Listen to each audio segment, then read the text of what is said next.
Hey, good afternoon, everybody. Welcome back to my YouTube channel. I am Cornelius Camp of CorneliusCamp.com, and I hope that you all have had a great day or having a great day.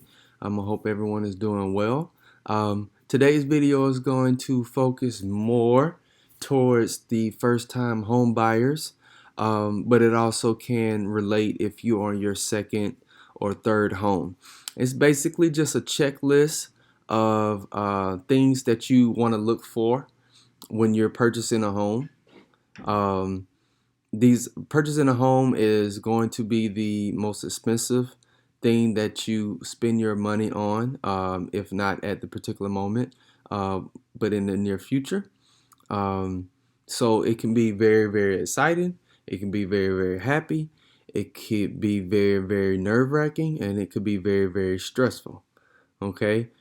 So in the midst of all of those emotions, you might forget some things that you need to look for and some things that are important to you when you're searching for a home.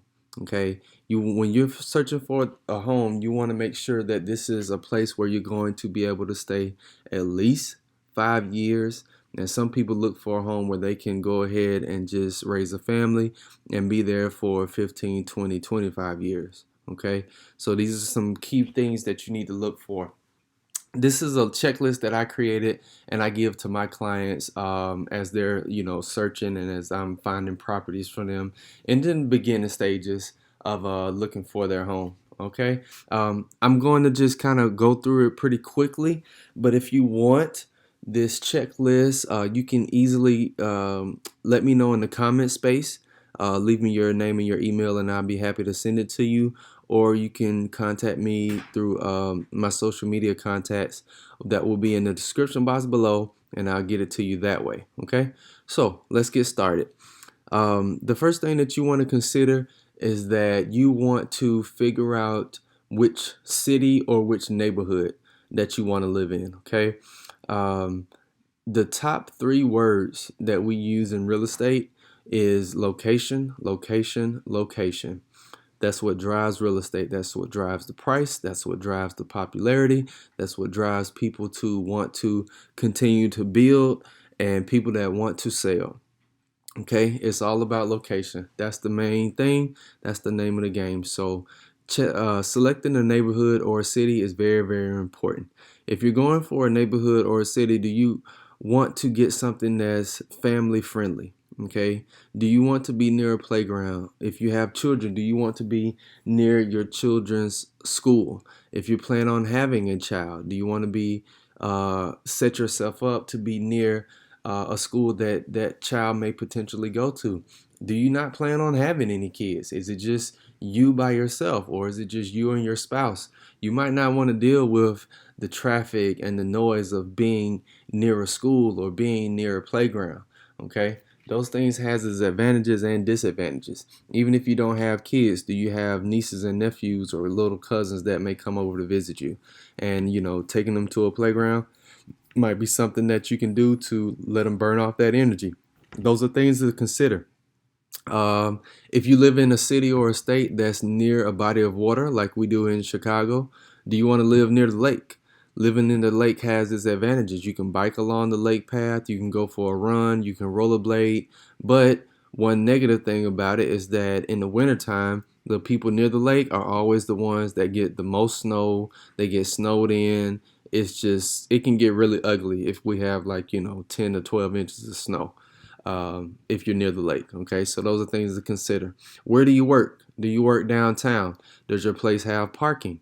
Do you have parking? Is parking hard around your building where you just feel like you need to leave your car for 2 or 3 days? Being next to public transportation can be very, very critical. Are you a couple that's very young? Are you a couple that don't have kids and you like to go out all the time every weekend? You still like to bar hop? You still like to go out clubbing, drinking, whatever the case is? Do you want to live in an area that's filled with entertainment? Okay, that's just based strictly on preference. Do you want to live near your loved ones? Maybe you're a homebody person. Maybe family is very, very important to you.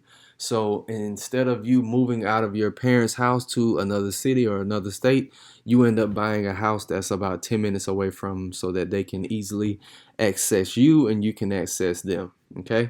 Um, so right here is a list of some items, and basically what I do, I just tell my clients to rate them from 1 to 10 of what's most important to them, so I can get a good feel of what is it that they're looking for.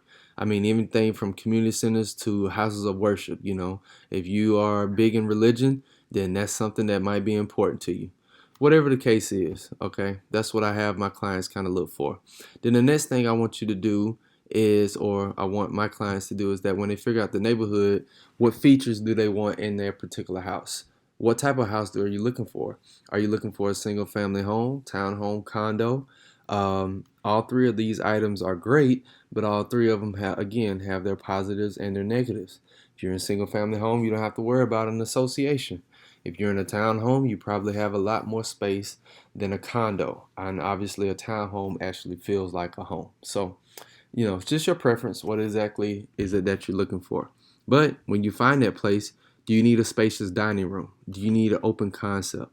Do you need a two-car garage? If you have one car, like a lot of couples here in Chicago do you really need two spaces? Well, you might want to get two spaces because depending on the association and their rules, you may be able to rent out that extra space. And here in Chicago, depending on where you live, you can rent out a garage space for $150, $200 a month. Again, this just depends on where you live.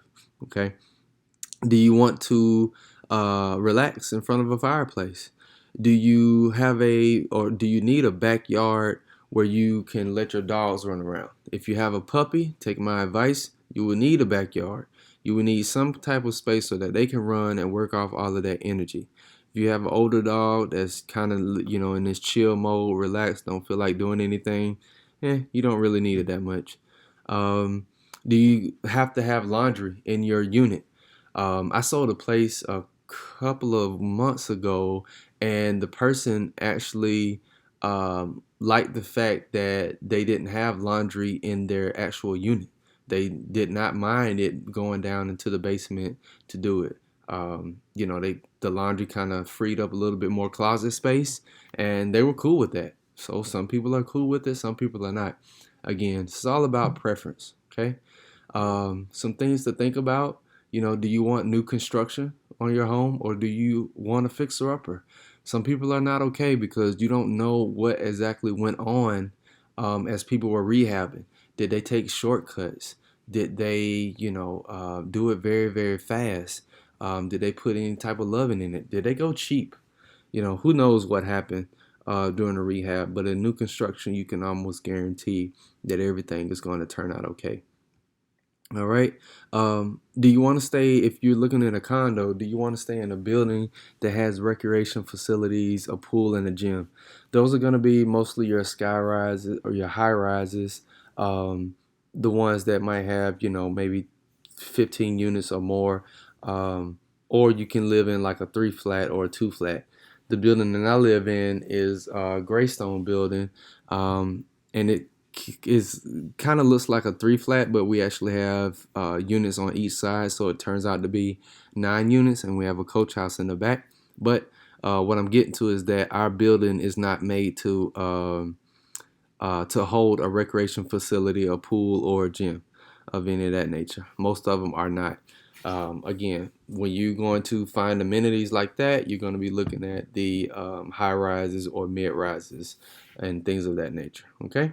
But once you find your particular place, what do you need? How many bedrooms do you need? Is it just you and your spouse, and you know that you are not going to have kids? That's fine and dandy. You might think that all I need is 1 bedroom. Well, what about when your parents or your friends or your brother and your sister, what about when they come over? What about when you guys go out and you don't feel like or they don't feel like driving back to the suburbs? It'll be nice to have an extra bedroom where they can go and crash. Okay. So you, instead of just 1 bedroom, you might want to look at maybe 2 bedrooms. What type of work do you do? Do you have the luxury of being able to work from home? You might want to turn that second bedroom into an office, for those days that you are working at home. Do you have to have a basement? Some people don't have to have a basement. Some people it's a requirement. It's all based on preference. Okay. Um, this thing here, central air, that kind of resonates with me because being from the South, when I moved to Chicago, my first condo apartment rather did not have central air, nor did it have an air conditioning unit. There was no air, and I moved up here in August. It was hot. Chicago was going through one of its little heat waves that it has in the summertime, so I almost burned up, and I didn't realize that I was going to have to go out and buy a window unit. So I did anyway. Got into real estate, started moving around and so forth, and I started realizing that a lot of places in Chicago do not have central air. That's just the norm. I don't know why it's like that. Maybe because some of the buildings are old. But yeah, I've seen some buildings that are rehabbed or some units that are rehabbed and they look magnificent, but they just don't have the central air. And people kind of roll with it. It's just kind of the norm. So if that's something that bothers you, you might only need to look for places with central air. I've kind of gotten used to it, so I could easily see myself as an investment property later on, purchasing a place and not being too concerned about whether or not it's central AC or not. Um, so that was pretty much the checklist in its entirety. Again, if you want it, please let me know either through a comment or contact me through social media. I'd be more than happy to send it to you. My social media contacts will be in the description box below where you can find me. And like always, please subscribe to my YouTube channel. Leave a comment about this particular video or videos that you would like to see in the future. Some questions that you might have that you kind of want me to do a little bit of research on. I'd be more than happy to do that for you guys. And make sure that you like the video. Leave a comment. Let me know what you think about it. I hope this was helpful for you. Again, this is something that I use. This is not something that I just threw together without any thought. I actually give this to all of my first-time home buyer clients, and it kind of helps them navigate through the beginning stages of the process and figuring out what exactly it is that you want. Hope you enjoyed the video, guys. Thanks so much for tuning in, and we will talk to you later on. You guys take care and be safe.